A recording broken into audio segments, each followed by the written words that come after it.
Bismillahirrahmanirrahim. السلام علیکم ورحمۃ اللہ وبرکاتہ. عابد راجہ چینل کی طرف سے آج میں اپنے دوستوں کو ایک بہت ہی پیاری دعا اور رسول اللہ صلی اللہ علیہ وسلم کا فرمان بتاؤں گا کہ رات کے ٹائم آپ نے کیا پڑھنا ہے. اس سے پہلے میں اپنے تمام دوستوں سے گزارش کروں گا کہ اگر آپ نے ابھی تک میرے چینل عابد راجہ کو سبسکرائب نہیں کیا تو ضرور کر لیں تاکہ ڈیلی آپ تک اچھی ویڈیو پہنچ سکیں. تو سٹارٹ کرتے ہیں. بسم اللہ الرحمن الرحیم.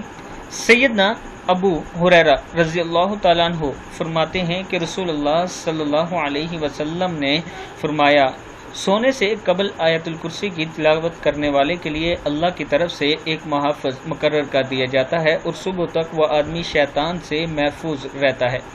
پڑھنا کیا ہے؟ بسم اللہ الرحمن الرحیم.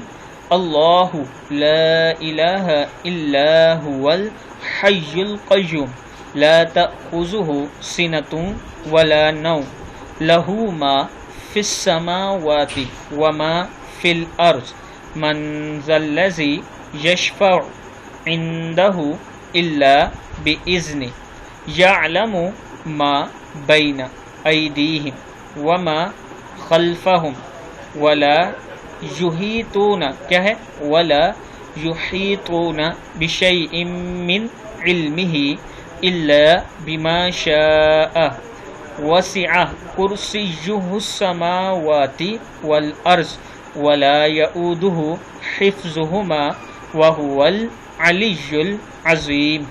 صدق اللہ العظیم. اس ویڈیو کو آپ دوستوں نے آگے ضرور شیئر کرنا ہے اور خود بھی اس پر ضرور عمل کریں. السلام علیکم ورحمۃ اللہ وبرکاتہ.